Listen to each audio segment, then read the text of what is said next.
నర్సాపూర్ నియోజకవర్గంలో బీఆర్ఎస్ కు షాక్ తగిలింది. కౌడిపల్లి మండల్ అంతారం గ్రామం నుండి కాంగ్రెస్ అధ్యక్షుడు పంబల కృష్ణ ఆధ్వర్యంలో బీఆర్ఎస్ నుండి 50 మంది కార్యకర్తలు కాంగ్రెస్లో చేరారు. వీరందరికీ ఎమ్మెల్యే అభ్యర్థి ఆవుల రాజిరెడ్డి కండువలు కప్పి కాంగ్రెస్ పార్టీలోకి ఆహ్వానించారు.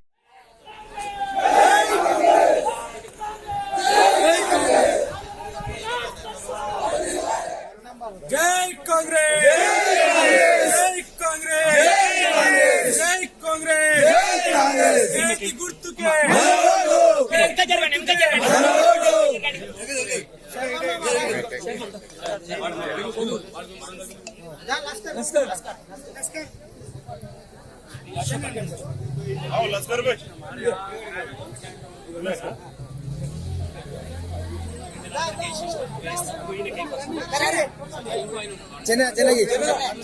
अरे मेरी वो कर रही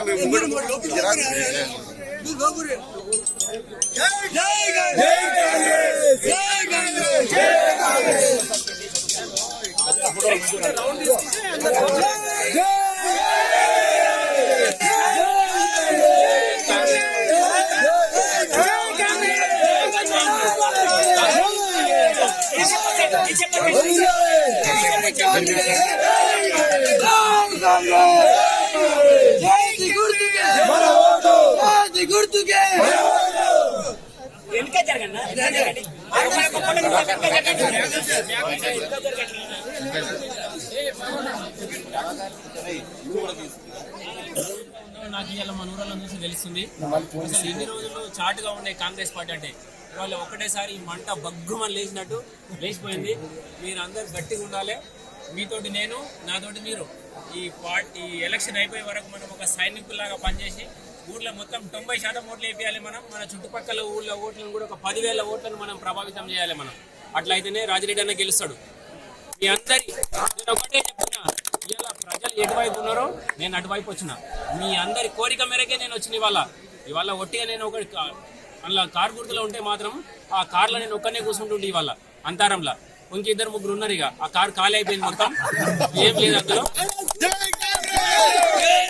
50 ఏళ్ళ నుంచి ఇవాళ నర్సాపూర్ తాలూకాకి ఇద్దరు చాలా గొప్ప నాయకులు.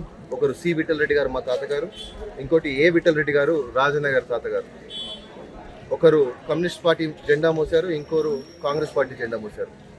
వాళ్ళిద్దరూ వాళ్ళకున్న పేరు, వాళ్ళకున్న ప్రఖ్యాతి, వాళ్ళు చేసిన పనులు, ఇవి రెండు తోడై మేము ఎట్టి పరిస్థితుల్లో ఇవాళ కాంగ్రెస్ పార్టీకి కమ్యూనిస్ట్ పార్టీ కూడా తోడైంది కాబట్టి కాంగ్రెస్ పార్టీ జెండా నర్సాపూర్ తాలూకాలో రెపరెపలాడుతుందనే నమ్మకంతో, అలాగే టీఆర్ఎస్ పార్టీ, బీఆర్ఎస్ పార్టీ అవలంబించిన విధానాలు ఒకవేళ మీరు చూసుకుంటే 25 ఏళ్ళు విఠల్ రెడ్డి గారు ఒకవేళ ఎమ్మెల్యేగా చేశారంటే 25 ఏళ్ళు అతను 3-4 ఎకరాలు పేదలకు పంచిన ఘనత ఏదన్నా ఎమ్మెల్యే గారికి ఉంది అంటే అది చిలుముల విఠల్ రెడ్డి గారికి ఉంది.